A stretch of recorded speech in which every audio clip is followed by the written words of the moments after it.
Les bénéfices du parler en langue avec le pasteur John Anosike. La Bible nous fait comprendre que ceux qui arrivent à s'exprimer en langue, à parler en de langues inconnues, ont accès aisément au secret de Dieu. Lisons 1 Corinthiens 14, 2. Celui qui parle dans une langue inconnue s'adresse à Dieu et non aux hommes. Alors, il faut prendre la peine de souligner le mot inconnu, parce que la Bible dit bien des langues inconnues. Alors, lisons maintenant 1 Corinthiens 13, verset 1. En effet, supposons que je parle les langues des hommes, et même celles des anges. Si je n'ai pas l'amour, je ne suis rien de plus qu'une trompette claironnante ou une cymbale bruyante. Ça veut dire ici que il existe la langue des anges et la langue des hommes.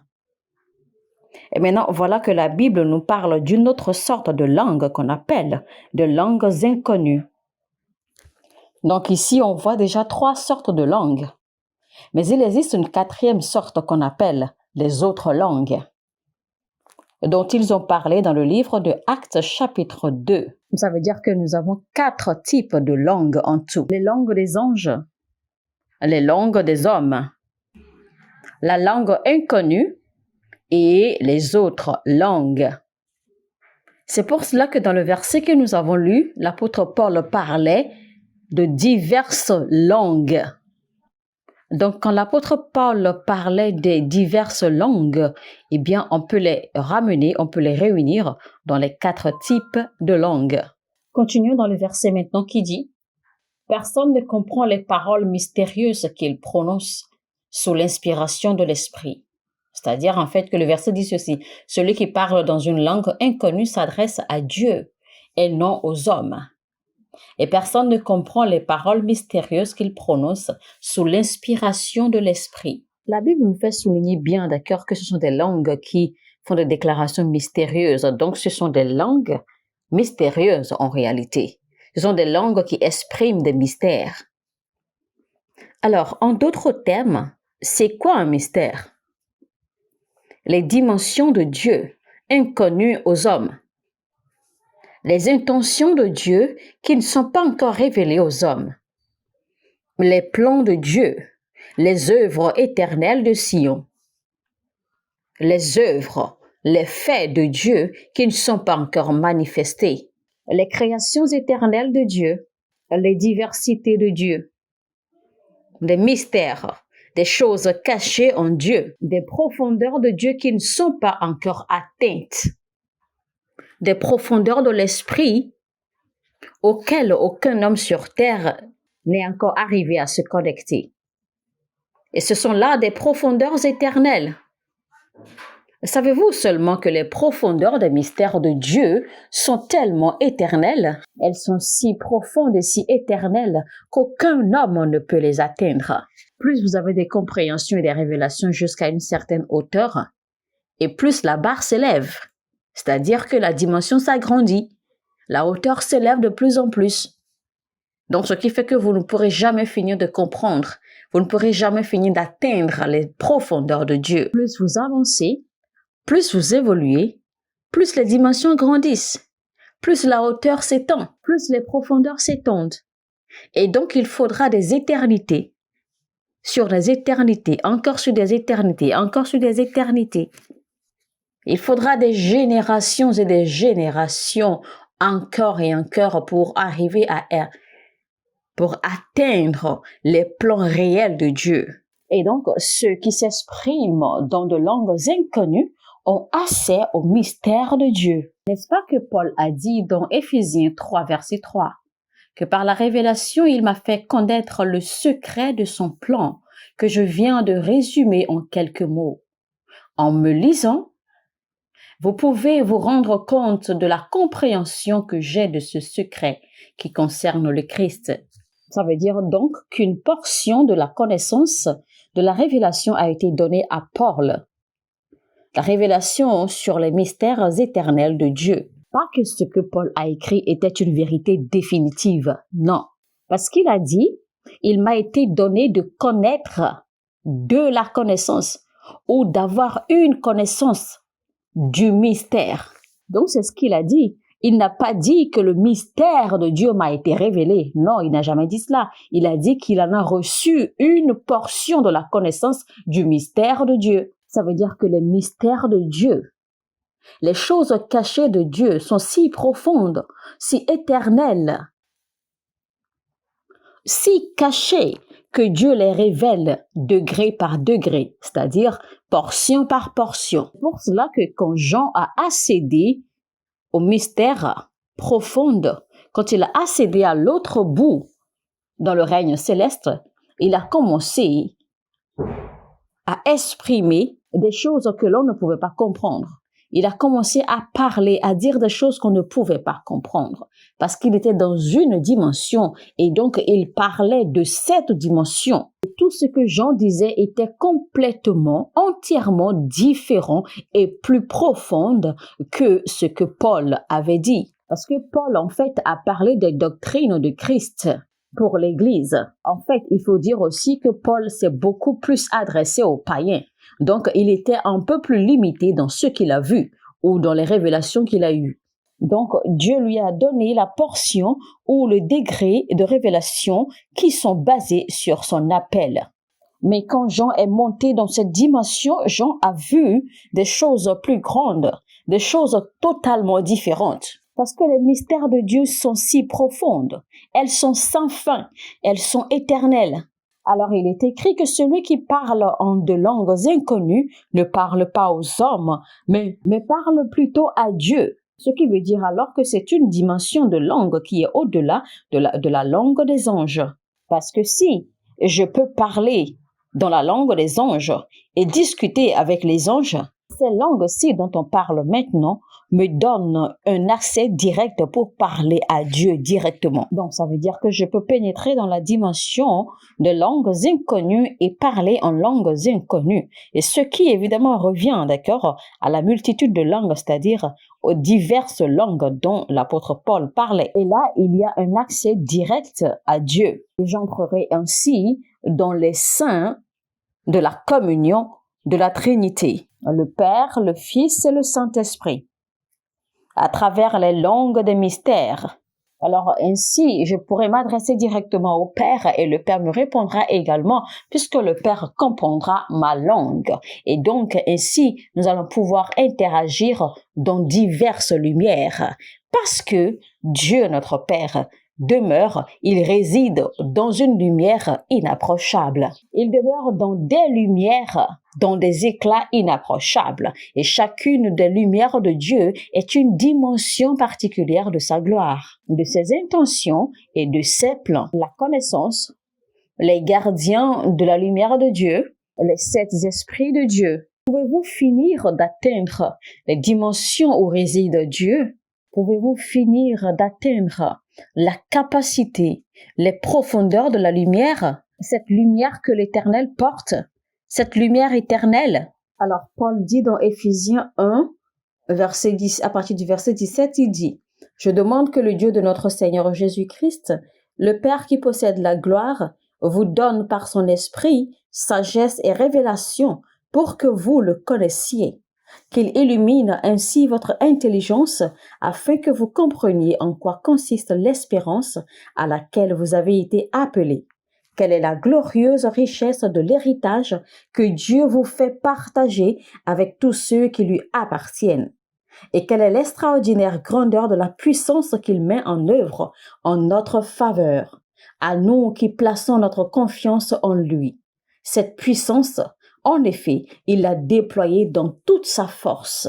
Alors tout ceci afin que vous compreniez la première ascension des êtres humains dans le 3e ciel de Dieu, afin que vous connaissiez l'établissement ou les établissements des buts éternels de Dieu, avec la constitution des esprits humains, afin que vous connaissiez ses plans, ses buts éternels, afin que vous connaissiez et que vous compreniez pourquoi il vous a appelé mon ami, pourquoi il vous a appelé mon fils, pourquoi il vous a permis de devenir participant ou de devenir porteur de son ADN, afin que vous compreniez pourquoi il vous a permis d'entrer dans les entrailles ou dans les seins, de la communion avec la Trinité. Pourquoi il vous appelle mon fils, participant de la nature divine. Alors, retournons dans 1 Corinthiens 14, verset 2 qui dit « Celui qui parle dans une langue inconnue s'adresse à Dieu et non aux hommes. Personne ne comprend les paroles mystérieuses qu'il prononce sous l'inspiration de l'Esprit. » Verset 4 qui dit « Celui qui parle dans une langue inconnue est seul à en tirer un bienfait pour sa foi. » C'est-à-dire que celui qui parle dans une autre langue ou dans une langue inconnue s'édifie lui-même. Alors, pouvez-vous voir déjà, d'accord, les divers bénéfices ou les divers avantages à parler en des langues inconnues? Premièrement, vous parlez directement à Dieu. Et pendant que vous continuez à parler, deuxièmement, voici le deuxième bénéfice ou le deuxième avantage. Mais avant tout, il faut d'abord savoir à quel moment vous devez utiliser les langues inconnues, à quel moment parler en de langues inconnues. Vous devez en fait arriver à comprendre et à faire la différence entre vos langues, entre celle qui vous fait entrer directement en contact avec Dieu, celle qui vous fait avoir accès directement à lui et lui parler directement, et celle par laquelle vous vous édifiez vous-même, c'est-à-dire celle par laquelle vous élevez votre foi. Les unités qui constituent votre esprit vont commencer à grandir, à croître, ce qui est votre foi, évidemment. L'amour, la justification, la sanctification, ce sont là les unités de votre esprit, les composants de l'esprit. Il est dit dans Romains 5:5 « Car Dieu a versé son amour dans nos cœurs par l'Esprit Saint qu'il nous a donné. » Romains 12:3 dit « Dieu nous a donné à chacun de nous une mesure de foi. » La justification, l'amour, la sanctification, et les dons de la justice, ce sont là les composants, les unités de votre esprit, c'est-à-dire votre foi. Alors, les composants sont la foi, l'amour, les fruits de l'esprit, la justice, la sanctification, la justification. Alors, donc, quand vous priez en de langues inconnues, eh bien, vous bâtissez votre esprit, vous édifiez votre foi, vous vous édifiez vous-même. Et il est important de savoir à quel moment vous devez vous édifier par les langues inconnues. Et à ce moment-là, vous ne parlez pas à Dieu. Donc, vous devez savoir la différence, en fait, entre vous adresser à Dieu à travers des langues inconnues et vous édifier à travers les langues inconnues. La Bible nous fait comprendre que Jésus-Christ s'est retiré de la foule. Il s'était renfermé quelque part et il avait commencé à prier avec des gémissements, bâtissant des capacités, rassemblant des capacités à pouvoir invoquer l'esprit de mort dans son corps. Alors, on continue la lecture. Il dit maintenant, « Celui qui parle dans une langue inconnue est seul à en tirer un bienfait pour sa foi. Mais celui qui prophétise permet à toute l'assemblée de grandir dans la foi. » C'est-à-dire que celui qui prophétise édifie l'Église, édifie l'assemblée de Dieu. Mais là, au verset 5, il dit « Je veux bien que vous sachiez tous parler dans des langues inconnues, mais je préférerais que vous prophétisiez. Car celui qui prophétise est plus utile que celui qui s'exprime dans une langue inconnue, sauf si quelqu'un le traduit. » Alors, soulignons l'expression « sauf si quelqu'un le traduit ». Alors, la question que je m'en vais vous poser maintenant est ceci.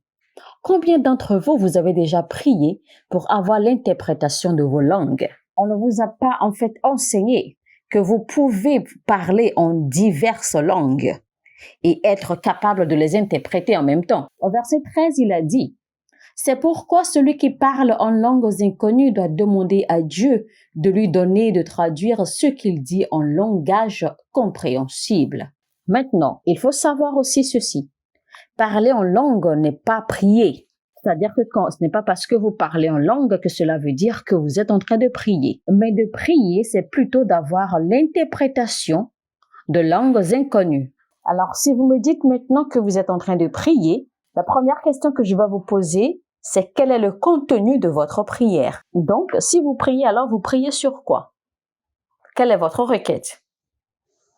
Maintenant, j'ai trouvé une chose pour laquelle Paul nous demande de prier. La Bible dit car celui qui parle en de diverses langues parle à Dieu. La Bible n'a pas dit prie à Dieu. En réalité, nous ne prions pas à Dieu, mais nous communiquons plutôt avec Dieu.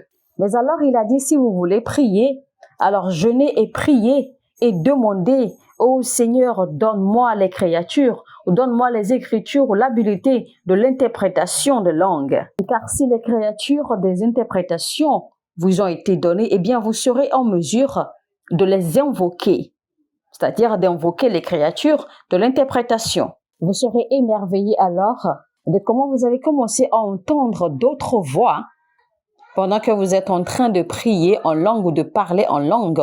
Quelqu'un quelque part sera en train de vous souffler. Vous serez en train d'entendre une voix vous souffler pour vous donner en fait la signification de ce que vous êtes en train de dire en langue.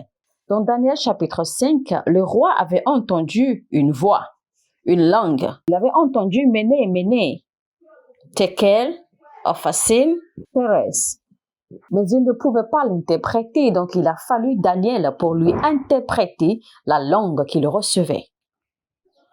Daniel a prié et Dieu lui a donné l'interprétation de la langue que recevait le roi. Donc Daniel lui donna l'interprétation de sa langue qui disait « Ton royaume a été jugé et ton royaume t'a été enlevé et ton royaume sera remis aux Perses. Ils t'arracheront ton royaume. » Alors, il a fallu quelqu'un pour interpréter une langue que le roi ne comprenait pas. Il y a des interprètes de langues dans le règne spirituel.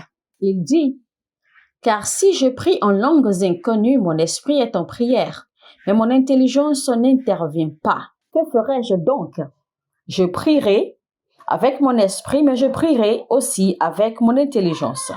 Je chanterai les louanges de Dieu avec mon esprit, mais je chanterai aussi avec mon intelligence. Autrement, si tu remercies le Seigneur uniquement avec ton esprit, comment l'auditeur non averti, assis dans l'assemblée, pourra-t-il répondre Amen à ta prière de reconnaissance puisqu'il ne comprend pas ce que tu dis? Mais je remercie Dieu de ce que je parle en langues inconnues plus que vous tous. C'était là que se cachait le secret de Paul.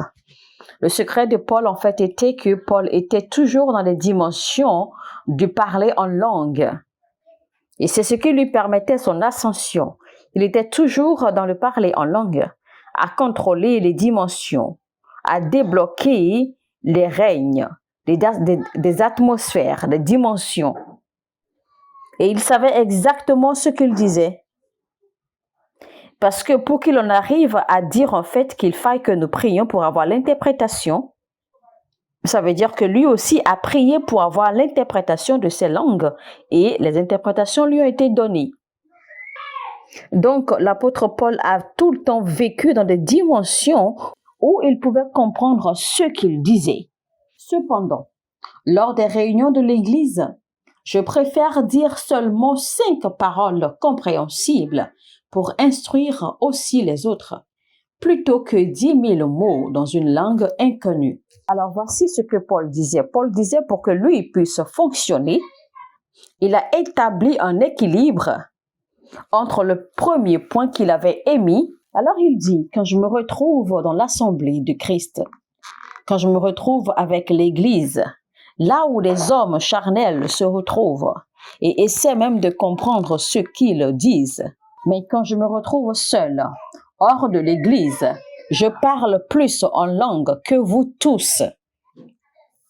Mesdames et messieurs, c'était donc les avantages du parler en langue avec le pasteur John Anosike.